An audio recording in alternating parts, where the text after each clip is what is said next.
নবী আমার আলী কাররামাল্লাহু ওয়াজহাকে কথার বার্তা দিলেন পয়গম্বর আরবি সাল্লাল্লাহু আলাইহি ওয়াসাল্লামের সাহাবী হযরত আলী কাররামাল্লাহু ওয়াজহা সাথে সাথে তার উম্মতদের নবীর উম্মতদেরকে এই বার্তা দিলেন, জানায়া দিলেন তোমরা যাতে নামাজের মধ্যে গাফেল না হও, কোনোভাবে নামাজ ছাড়া যাবে না। এই কথা বলার পর নবী আমার দুনিয়াতে নাই, সাথে সাথে নবী দুনিয়াতে চলে গেলেন। এই খবর যখন সাহাবায়ে কেরামদের মধ্যে চলে গেল, আবু বকর রাদিয়াল্লাহু তাআলা আনহু, খলিফাতুল মুসলিমিন হযরতে উমর রাদিয়াল্লাহু তাআলা আনহু বিশ্বাস করে না, হাউ মাউ করে চিৎকার করে কান্না করতেছেন, যাতে নবী যেই বাণী শিক্ষা দিয়েছেন, নবী যেই বাণী শিক্ষা দিয়েছেন সেই বাণী যেন তাড়াতাড়ি যথাযথভাবে কদর করা হয়। আলী কাররামাল্লাহু ওয়াজহা আমার সাহাবায়ে কেরাম যখন সামনের মধ্যেও প্রবিষ্ট হলেন, মজলিসের মধ্যে বলেন, ও সাহাবায়ে কেরামরা শুনো শুনো শুনো, তোমরা তো জানো না পয়গম্বর সাল্লাল্লাহু আলাইহি ওয়াসাল্লাম আমাকে দুইটি বার্তা পৌঁছানোর জন্য বলেছে। আল্লাহর নবী বলেছেন আসসালাতু ওয়াজ যাকাতু ওয়া মা মালাকাত আইমানুকুম। আমার সাহাবায়ে কেরামরা শুনো, তোমরা যাতে নামাজের মধ্যে গাফেল না হও। নবী আমার আরেকটা কথা বলেছেন, তোমরা যেন যাকাতের মধ্যে যাকাত দান করো। এই জন্য আমাকে আপনাকে আল্লাহ রব্বুল আলামিন যাদেরকে যাকাত দিয়েছেন আমরা যেন যথাযথভাবে যাকাত আদায় করতে পারি। আফলাক জমিন লৌহে কলম চন্দ সিতারা, আফলাক জমিন লৌহে কলম চন্দ সিতারা, हर चीज में जिक्र मोहम्मद का निशाना, हर चीज में है जिक्र मोहम्मद के निशाना। मैं तालिब मौला हूँ मेरा इश्क दीवाना, मैं तालिब मौला हूँ मेरा इश्क दीवाना, मैं कैस के मानंद नहीं आशिक लैला, हे जुमला जा जिसके तजल्ली से उजाला, मैं दुर्गुदा गैर खुदा यार नदारी, যদি याद खुदा हिचे दिगर कार नदारी, যদি याद खुदा हिचे दिगर कार नदारी। আলহামদুলিল্লাহ, আল্লাহ পাকের অসংখ্য অগণিত শুকরিয়া, যেই মহান রব্বুল আলামিন আমাকে আপনাকে তার ঘর মসজিদে পবিত্র জুমার দিনে আসার বসার এবং কিছু কথা বলার তৌফিকটুকু দান করেছেন, এজন্য সকলে দিল থেকে শুকরিয়া আদায় করি আলহামদুলিল্লাহ। যেই মহান রব, যেই মহান মালিক আমাকে আপনাকে বাড়ি থেকে হেঁটে হেঁটে মসজিদ পর্যন্ত আসার তৌফিক দান করেছেন, এজন্য আবারও দিল থেকে শুকরিয়া আদায় করি আলহামদুলিল্লাহ। হাজারো মানুষ লাখো মানুষ থেকে আল্লাহ রব্বুল আলামিন আমাকে আপনাকে যাচাই বাছাই করে তার ঘর মসজিদে আসার তৌফিক দান করেছেন, এজন্য আবারও শুকরিয়া আদায় করি আলহামদুলিল্লাহ।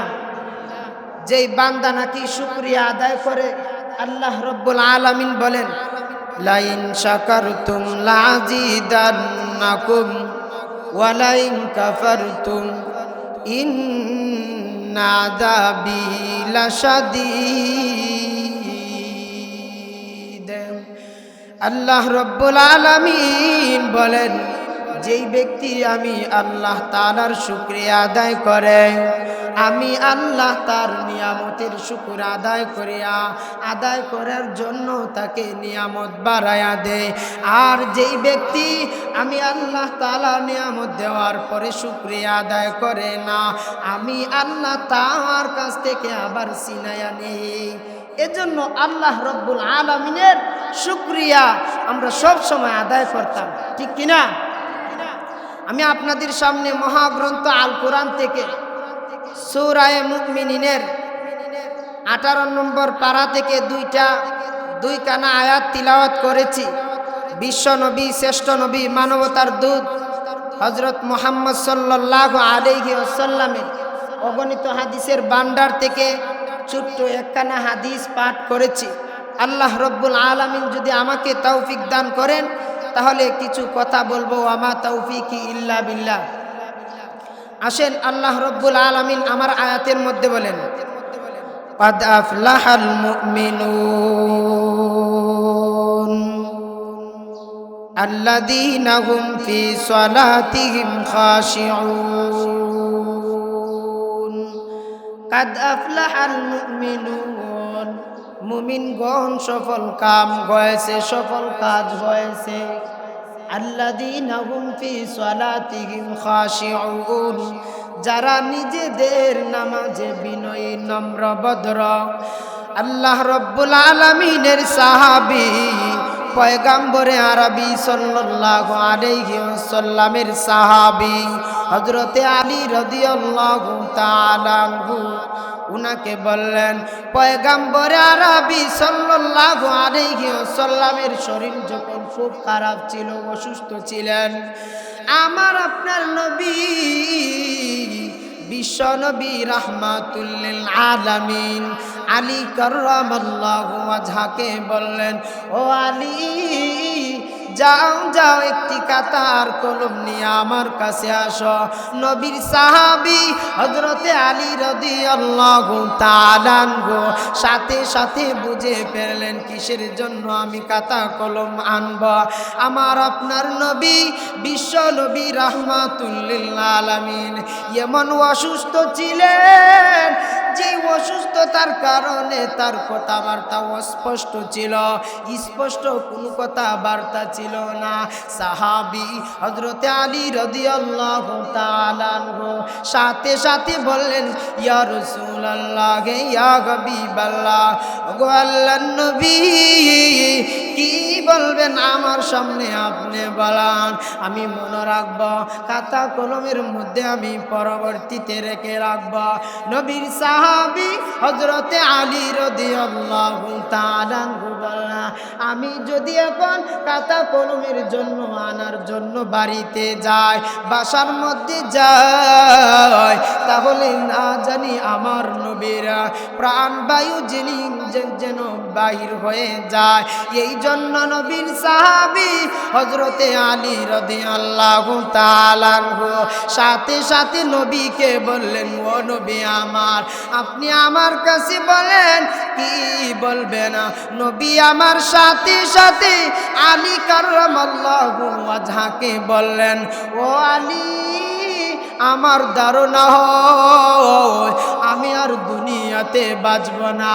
হযরতে আলী রাদিয়াল্লাহু তাআলা আনহু সাথে সাথে যখন বললেন, আমার আপনার নবী বিশ্ব নবী রাহমাতুল লিল আলামিন আলী রাদিয়াল্লাহু তাআলা আনহুর উরাতের মধ্যে, বাহুর মধ্যে আমার আপনার নবী বিশ্ব নবী রাহমাতুল লিল আলামিনের মাথা মুবারক ছিলেন। এমন মুহূর্তে আমার আপনার নবী বিশ্ব নবী রাহমাতুল লিল আলামিন জানায়া দেয়, ও আলী, শুনো শুনো শুনো, আমার পরবর্তীতে আমি যখন দুনিয়া থেকে চলে যাইব, দুইটা কথা তুমি ভালো করে ইয়াদ রাখো, স্মরণ রাখো। এক নম্বর হলো সালাতু ওয়াজ যাকাতু ওয়া মা মালাকাত আইমানুকুম। আমার আপনার নবী সরকারে দু আলম নবী আমার ডাক দিয়া কয়, ও আলী শুনো, আসসালাতু ওয়াজ যাকাতু ওয়া মা মালাকাত আইমানুকুম, আসসালাতু ওয়াজ যাকাতু ওয়া মা মালাকাত আইমানুকুম। আমার আপনার নবী বিশ্ব নবী রাহমাতুল লিল আলামিন, এই কথাটা আলী রাদিয়াল্লাহু তাআলা আনহুকে দুইবার করে বললেন, ও আলী শুনো, আমি যখন দুনিয়া থেকে চলে যাইব আমার উম্মত যেন নামাজ থেকে গাফেল না হয়, তুমি তাদেরকে সতর্ক করে দিবা, তারা যেন নামাজের যথাযথভাবে কদর করে, নামাজের যত্ন করে। 2 নম্বর হলো তারা যেন যাকাত আদায় করে। নবী আমার আলী কাররামাল্লাহু ওয়াজহাকে এই কথার বার্তা দিলেন পয়গম্বর আরবি সাল্লাল্লাহু আলাইহি ওয়াসাল্লামের সাহাবী হযরত আলী কাররামাল্লাহু ওয়াজহা সাথে সাথে তার উম্মতদের, নবীর উম্মতদেরকে এই বার্তা দিলেন, জানায়া দিলেন, তোমরা যাতে নামাজের মধ্যে গাফেল না হও, কোনোভাবে নামাজ ছাড়া যাবে না। এই কথা বলার পর নবী আমার দুনিয়াতে নাই, সাথে সাথে নবী দুনিয়াতে চলে গেলেন। এই খবর যখন সাহাবায়ে কেরামদের মধ্যে চলে গেল, আবু বকর রাদিয়াল্লাহু তাআলা আনহু, খলিফাতুল মুসলিমিন হযরতে উমর রাদিয়াল্লাহু তাআলা আনহু বিশ্বাস করে না, হাউ মাউ করে চিৎকার করে কান্না করতেছেন, যাতে নবী যেই বাণী শিক্ষা দিয়েছেন, নবী যেই বাণী শিক্ষা দিয়েছেন সেই বাণী যেন তাড়াতাড়ি যথাযথভাবে কদর করা হয়। আলী কাররামাল্লাহু ওয়াজহা আমার সাহাবায়ে কেরাম যখন সামনের মধ্যেও প্রবিষ্ট হলেন, মজলিসের মধ্যে বলেন, ও সাহাবায়ে কেরামরা শুনো শুনো শুনো, তোমরা তো জানো না পয়গম্বর সাল্লাল্লাহু আলাইহি ওয়াসাল্লাম আমাকে 2টি বার্তা পৌঁছানোর জন্য বলেছে। আল্লাহর নবী বলেছেন, আসসালাতু ওয়াজ যাকাতু ওয়া মা মালাকাত আইমানুকুম। আমার সাহাবায়ে কেরামরা শুনো, তোমরা যাতে নামাজের মধ্যে গাফেল না হও। নবী আমার আরেকটা কথা বলেছেন, তোমরা যেন যাকাতের মধ্যে যাকাত দান করো। এই জন্য আমাকে আপনাকে আল্লাহ রব্বুল আলামিন যাদেরকে যাকাত দিয়েছেন আমরা যেন যথাযথভাবে যাকাত আদায় করতে পারি। আর যখন নামাজের আজান হয়ে যাবে আমরা যেন সাথে সাথে মসজিদে এসে জামাতের সহিত নামাজ আদায় করতে পারি। আমিন ওয়া আখিরু দানা আনিল হামদুলিল্লাহি রাব্বিল আলামিন।